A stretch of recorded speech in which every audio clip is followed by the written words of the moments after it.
Hi everyone, welcome and thank you for joining us today. My name is Jane Hewitt and I'm the Capability Building Coordinator at Connecting Up and TechSoup New Zealand.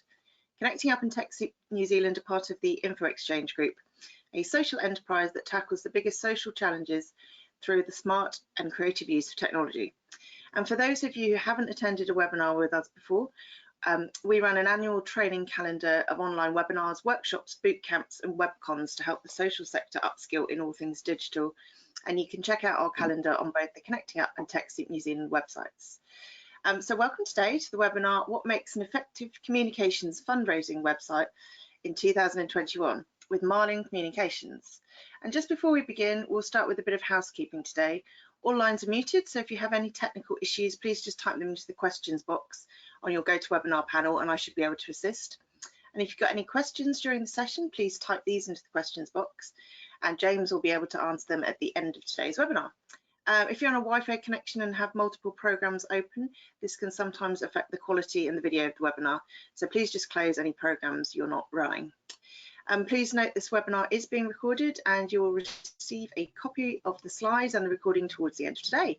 And just before we start, I'd like to remind everyone that we do send out a quick survey at the end of this webinar and we'd really appreciate any feedback.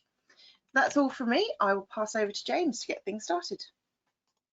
Cool, wonderful. Thanks, Jane. Oh, it looks like my screen went. Okay, we're back now. Good morning to everyone. Hopefully you're all well with everything that's going on at the moment. And today, like Jane said, we are talking about what makes an effective comms and fundraising site in 2021. Now, the first thing is you might go, isn't it the same as 2020 and all the years beforehand? I'd say, yeah, it is, but it does have a few tweaks that I think, obviously the big change of 2020 with COVID and a couple of, I guess, other things that have happened since then have sort of accelerated, I think, transition to digital platforms overall. And you can look at that in society by looking at the number of people that say they're using websites to do things, saying that they're making sort of old purchases that they would do traditionally offline. They're doing that online now. So e-commerce has, had massive growth over the past 12, 18 months. So I think it's really important for NFPs, obviously, just like everyone else, to be thinking about how do we make sure that our web platform, our website is functioning well and it's providing, a great experience to our users and making sure that, we're getting that interaction that we want. So there's kind of three key points that I'll run through today. These are obviously not the bucket list of, everything that you could be doing, but really I think 2021, again, coming out of 2020, these are probably the three key things I would point out being really, really important that have sort of changed over the past year or so.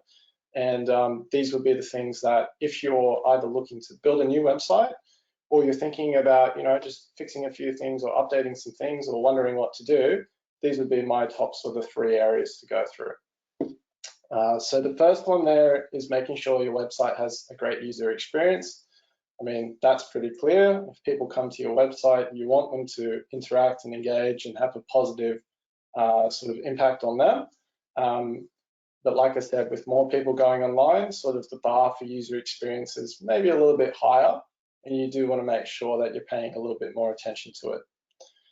The second point is being able to do things fast. So obviously, COVID happened last year. That was a lot of change for everyone. Earlier in that year, we had the bushfires. That was a pretty big deal as well for many NFPs. So being able to react fast, being able to add new things to the site, being able to add new features, adjust things, that's really, I think, quite important. And given that, things are sort of up and down at the moment still, I think you still need that agility to be able to move quickly. And the last point there is staying safe. So last year, obviously, more people online, less people in offices. The criminals, like the cyber criminals and the people the hackers and those sort of people who operate in the space, they've actually sort of increased their activity. And I'll just show you a quick case study which shows for quite a large, I guess, NFP or organization, what the impact on them was. And this is quite interesting because this is always the point that most people, I guess, don't forget, but they don't necessarily emphasize until it happens. And until an incident happens, you don't really see the benefit of it. But if an incident does happen, if you have the experience of actually going through an incident, you'll know how important these things are. So just a couple of quick tips there on what you can do to keep things a little bit safer and what you can be thinking about this year. So let's go into part one, the first point. The first thing is the great user experience can improve conversion. And this is pretty simple. I think it's been proven, well, it's been proven a lot in the NFP sector. If you go to many of the conferences in the sector, you'll see what people are doing to improve their conversion rates. It's been proven in e-commerce. So it's really, really important that this is something that you're always looking at and improving, particularly if you're in fundraising. So the example that I've got here is from the Plan website, and this is just one example from the shop. So in 2019, we started working with Plan International to redo their website, starting with the strategy. And in 2020, or back half of 2019, we actually kicked off the project to refresh their website and actually a number of connected platforms as well. This example is from the shop. So one of the things that we were doing as part of the scope was updating the shop, looking at the product pages, looking at the overall index pages and category pages, looking at the checkout experience and how we can improve all of these things to make that shopping experience better. And this example that I've got here on screen is just a quick picture of the old, a snippet of the old product page, which is on the left, and a snippet of the old cart, which is on the right. So if you've looked at any e-commerce store before, if we look at the left first, having a small picture with a relatively short description, not too much else on the page, that's not normally enough to get people to convert or to encourage conversion. You should have much larger imagery. You should have probably a little bit more detail. You should provide other options. So you can see there are a few things missing on that product page on the left. And then on the right, you'll see that there's also a quick snapshot of the cart. And as you can see from that cart, there's no image. The ability to change things is relatively minor. And there are 3 buttons there, but they're all of equal importance, where you probably want to emphasize getting people to check out and move along. So it's not like people can't check out in this workflow. There are other issues in the workflow that we also fixed, but people could still check out. But there's a lot of things in this layout that we're missing. And so what we did, so you see on the left, we redesigned the product page.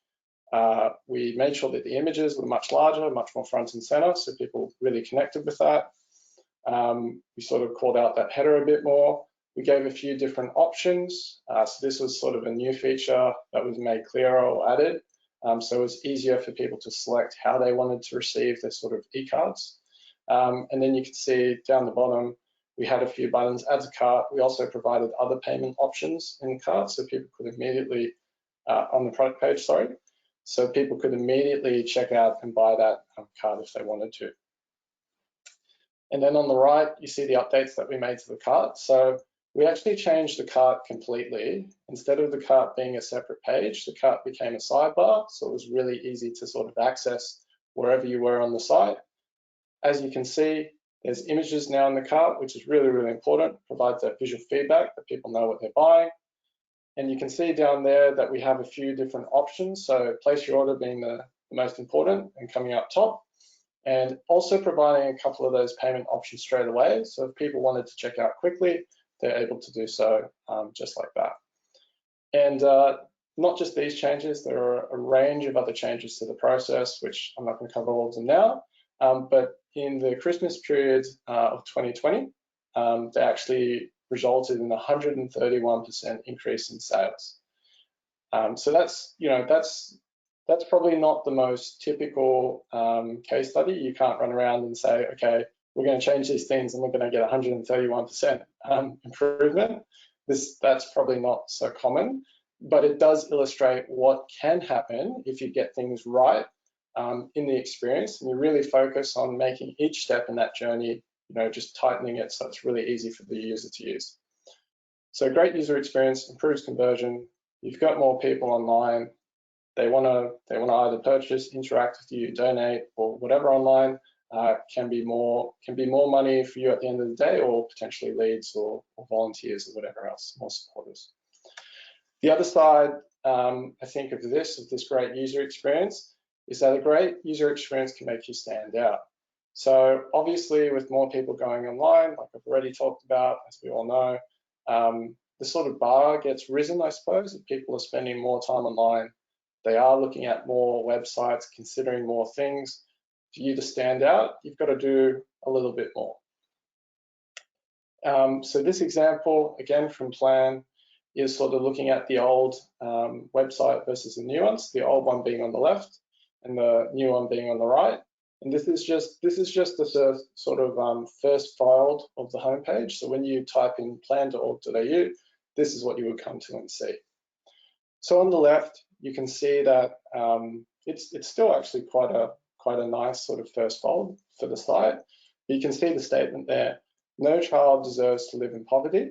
So immediately you're sort of drawn into the fact that this site, or this ask, is going to be about asking people to sponsor children.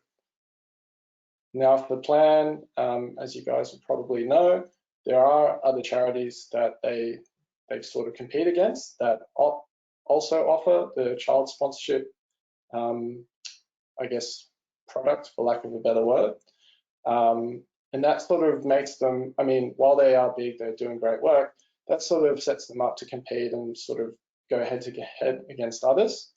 Whereas they have made a very bold decision internally, which you see on the right, is really to focus on girls' equality being the starting point for many of these things, and to really, really focus on that. And you know, they did a lot of research to support why they would do that, and you know, there's a lot of backup for it. Obviously, making the decision to make that jump is a big decision, but they decided to go with it. And so on the right, you can see different homepage layout, has slightly a bit more text to explain some of that, but a very different proposition to what's on the left. Now, again, you don't necessarily have to do, like for your organization, you may not be in this space, this may not be right for you, but if you are in this point where you guys are thinking about making a big change within your organization, this is the sort of thing that a website refresh, or even just, you know, changing a lot of things on the website will give you. And you can really build that user experience around what's unique about yourself. That's what you should be doing, rather than just going head to head with everyone else.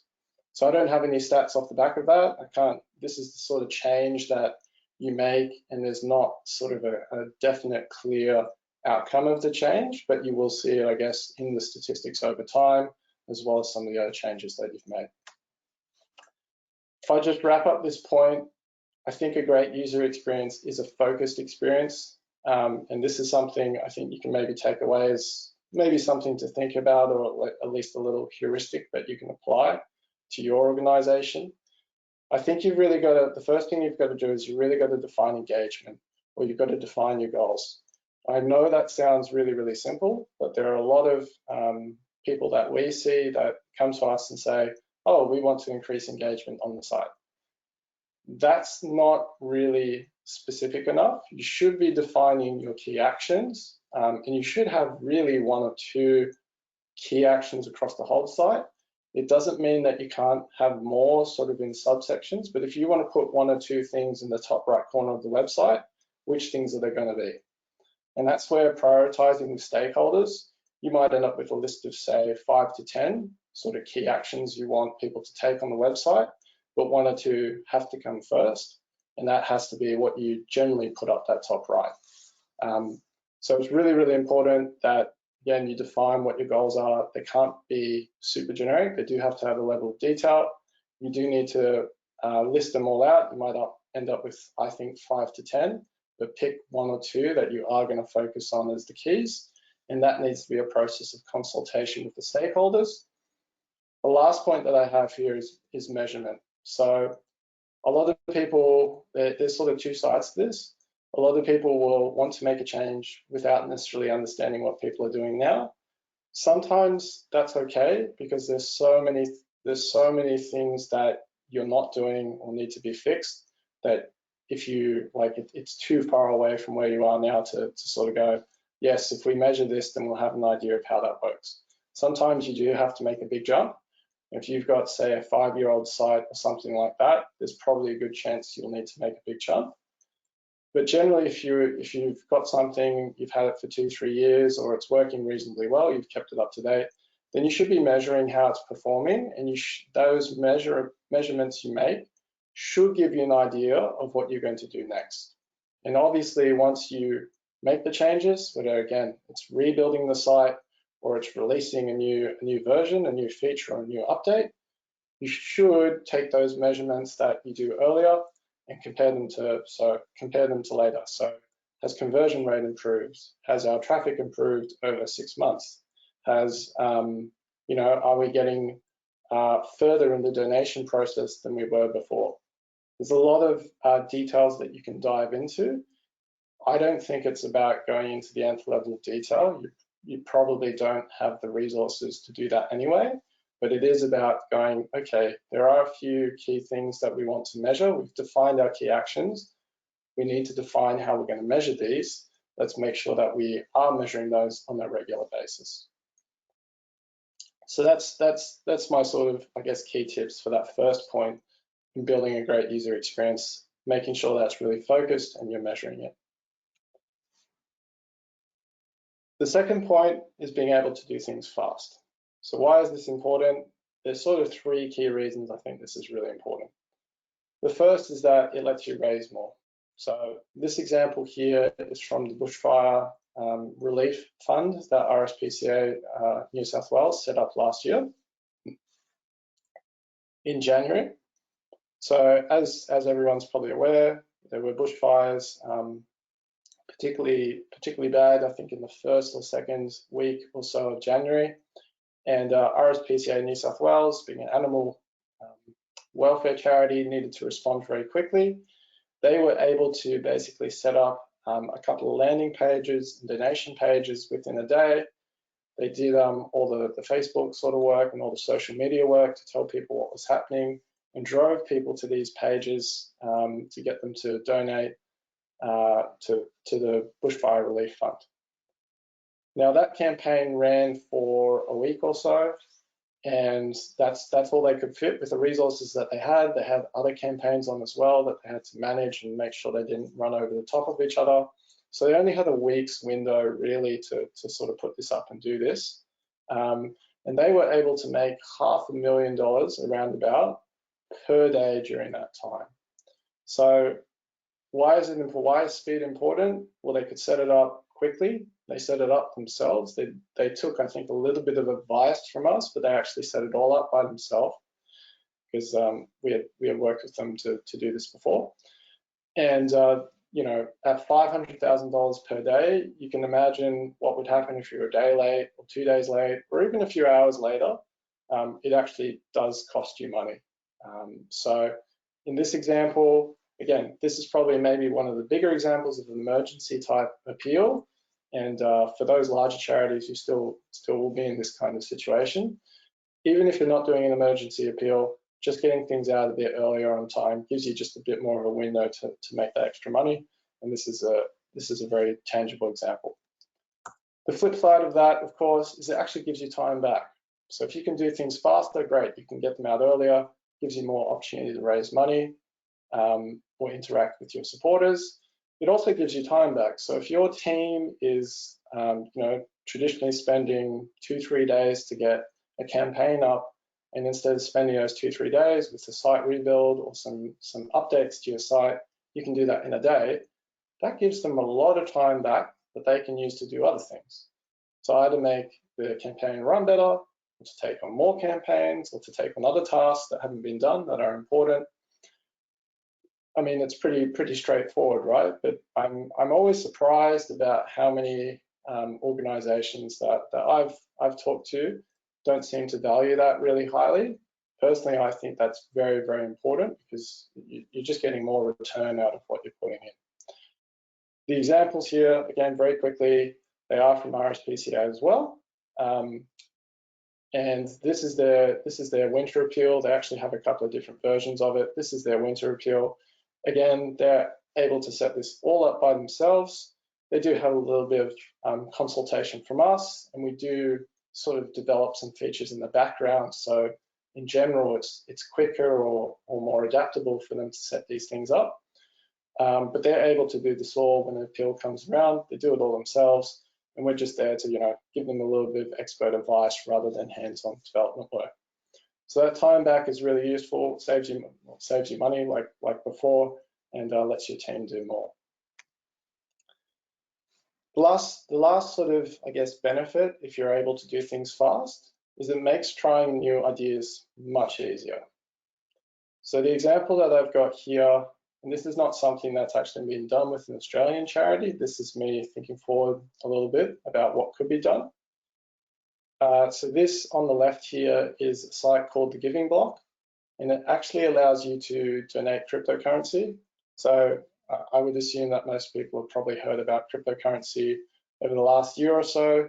If you know anything about it, some cryptocurrencies have risen significantly, 500% or more, and they've come back down quite quickly too. So it's very volatile, but it is an interesting emerging space. And the Giving Block, who's US-based, that we've talked to them, they claim on average for every charity that they have on their platform, they've got about 100 or so, each of those charities is raising on average 30,000, I assume that's US dollars, in a year through this donation mechanism. So if you're faster, you were able to raise more money, you've got some more time back, that actually gives you more time to try new ideas, and you can go through those new ideas faster. That's the sort of idea behind this. Now, I'm not saying that trying new ideas always results in $30,000. It doesn't. As we all know, there's a trial and error process to it. But if you can do things faster, it gives you more time to do other things. And some of those things should be trying new ideas that can be quite potentially interesting for the future. So if you were going to ask, okay, what does actually being fast, what level of fast should I get to? This is sort of just a quick thought on how I think you could define that. It's going to be different for everyone. You've got different resources, you've got different team sizes, different skills. But I think on a web platform, for most of our clients, this is what they should be aiming to achieve. And it's very simple. It's only 2 points. So within a few hours, let's assume that all the image assets, page designs, all that sort of thing are ready in the background. I would expect one of our clients, their team members, to be able to create, update, or clone a page. So create a new page on the site with a donation form or a lead form. I would expect them to be able to do that within a few hours. Now, if you're doing a lot of these and your team is really, really skilled and they've gotten very good at it, it might be 2 to 4 hours, right? If they need a bit more help or first time doing it for a couple, maybe it takes them a day. But I would hope within a few hours, within a day maximum, they'd be able to set up and create a new page and have it work really, really well. I think the second point that goes with that is more than one team member can do that. If you only have one team member that does everything, now, just to preface this, you may actually have one team member only allocated to this work. You may be a smaller charity, there may be one person in your marketing comms team and one person has to do it. Fair enough, that's what happens in that case. If you're a bit larger, you have a few people in your marketing comms team, or if you have a digital person and then a few other marketing comms people, I would expect that even though one might end up doing it, maybe the most digital savvy person does it like 90% of the time, you would want your other team members to be in a position where even if they're a bit slower, they can also do it. Because that gives you, I guess, redundancy, so that if that person's sick or too busy, you've got others that can help. And two, it shows that, I think your systems are at the right level where it doesn't require, one really highly trained person to do everything. So for me, that's a very simple way of looking at, I think if you can do things quickly, if you can set these sort of things up within a few hours to a day, I think you're probably doing well. That last point, that third point, is staying safe. That's about keeping you online. So the case study that we've got here is from the World Health Organization, and I think I actually took this from their blog. They they had a breach last year, they had an incident. So they had 5 times the number of cyber attacks in April 2020 compared to the previous year, which shows that significant increase in, I guess, hacking or criminal activity online. What happens was they actually managed to breach, I'm not sure if it was an internal server or they managed to get into someone's account and then work their way through, but they managed to basically breach 450 active WHO email addresses and passwords. And they, I think, on-sold these to another group of scammers who basically used those emails addresses to send emails out to targets that they knew. And they directed them to make a donation to a fake COVID Solidarity Response Fund. Or I don't think they spelled it right. I think it's COVID-19 Solidarity Response Fund. The whole point is because they were able to breach that, they were able to basically target a subsection of people. I'm not sure if they were actually current donors or if it was a completely new market. Those scammers then, approached those people, would have made a bit of money, and you can imagine what happened when, who found this out. It just doesn't look good. It reduces confidence across the board for potential donors and your existing donors as well. So obviously security is really, really important. Now, what can you do? Security is worth having a talk on its own, and I'm sure there will be other security talks with Connecting Up separately. But there are a couple of things that I think you can focus on as part of your website, relatively small things you can do. My 2 top tips are always make sure your website platform is up to date. So if you're on a WordPress or a Drupal or even other commercial platforms like Sitecore or otherwise, or Kentico, you want to make sure that your site is up to date, because if there's a known vulnerability in one of the plugins or the core of the site, it is quite easy in a lot of cases for attackers to scan the site and to, if they find that, to then use the attack, which is generally reasonably well known, use the sort of attack on your site and use that to obviously gain access or do some other kind of damage. Keeping your site up to date generally nullifies a lot of those known issues, which is really, really good, and it's quite an easy thing to do. The second part is get a firewall.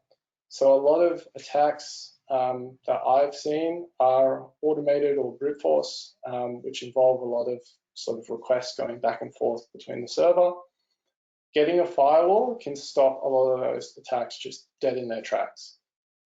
Depending on which firewall you get, some are smarter than others, some have more configurability than others, but having a firewall in place in general is a good thing because you can stop a lot of those automated attacks that would then come through to you. Now this diagram on the left, I don't want to go into it in super detail, but I just want to explain those are my top 2 tips. If you want to go a bit beyond that, this diagram on the left sort of shows the sort of things that we have in place for a lot of our clients. So we do have the web application firewall, which is Cloudflare. It also does a few other performance things. Your hosting environment should be obviously secure and good quality, and WP Engine for us is that. It also has an auto updating function. So again, if you want to keep your site always up to date, you can do it manually, or if you depending on your web technology, you should be able to find a host that will help you automatically keep it up to date and test it. So WP Engine does that for us, which is really, really good. Email gateway, you probably need one of those to send out emails. Security scans, these are things that I would recommend doing, because if there is an incident, one of the most challenging things is making sure it's detected early to minimize the damage. And having a security scanner like Security is really useful. And the last point there I've got is Sentry, which is error monitoring. So beyond just security issues, you'll also find other issues on the site. With a lot of sites, they'll go unnoticed, but with us, we'd like to make sure that we're catching problems. So for instance, if the donation form has an issue where it's rejecting certain cards or there's a code issue, whatever it is, we're in the position to act on that relatively quickly because we get that error notification so we can explore it. Otherwise, there's errors happening on the site and you or your developer are probably none the wiser. So that's probably the more advanced level, but definitely those top two, always update and get yourself a firewall. The last point I'll say on this, again, I think I mentioned earlier, is security is not just about the website. It's more than just the platform, the web platform. Obviously, using weak passwords or reusing passwords can be very dangerous. Again, it's very, very simple. It's probably covered in your IT security policy anyway. But I've seen these before where they've actually led to problems. So weak passwords are just a simple one to fix. Your email being compromised, as you saw with the WHO example, your email is actually quite important. And if people do manage to compromise your email, you can generally get access to a lot of things. So making sure your email password is good. Obviously, your organization's IT team should be monitoring email, making sure that's safe. That's really, really important. Regular update procedures. I've already covered keeping the site up to date, making sure that you have a process for that, where it's checked on a regular basis or someone is doing that for you. Very, very important. And then incident response. So if an incident does occur, you have some idea of what to do. If an attacker is quite motivated, there are a lot of ways to get in, which hopefully for most NFPs, they're not going to be a highly motivated target, but still you should be very, very careful. And you should, if you do detect an incident, have a way of dealing with it, which again, probably will be led by your IT team. But again, it's just so important to understand what that is, so you can respond to an incident if it occurs. Now, just to finish off, those are the 3 points that I've talked about. I've talked about a great user experience being really, really important in 2021, and it's always been, it will be beyond 2021 as well. Being able to do things quickly. I think there have been some big things in 2020 and 2021 that have shown the advantages of being able to respond quickly. And I think there will be, conversely, opportunities for those who can.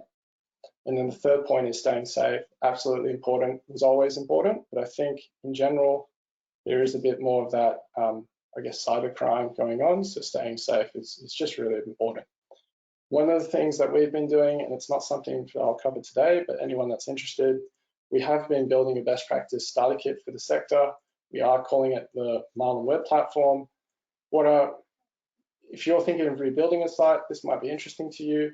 Even if you're not, even if you just want to know what best practice is, we'd love to, or talk about that, what best practice could be in the future too.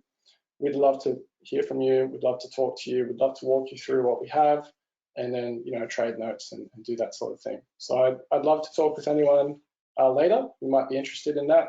I assume my email and these slides will go out, so you'll be able to contact me that way. I think that's it. Thanks everyone for listening. Jane, do we have any questions that have come through? Lovely, thank you, James. No questions, unfortunately, but if anybody does think of anything in the next few minutes, please just type that into the questions box. Thanks once again, James, and thank you everybody for joining us today. And as you said, I will be sending out the slides and the recording. I think you mentioned cryptocurrency, so we have another webinar with you coming up. I think it's at the beginning of August. So if people want to check out, it's on our Connecting Up events page for more details about that. And we do actually have some cybersecurity training in July and then again in September. And again, head over to the website for that. But yeah, I will include the slides and I will include James's email if anybody would like to get in touch. But thank you. Thanks, James. That was really interesting. And thanks for joining us, everybody. Fantastic. Thanks very much. See you guys. Brilliant. Have a great day. Thank you. Bye-bye.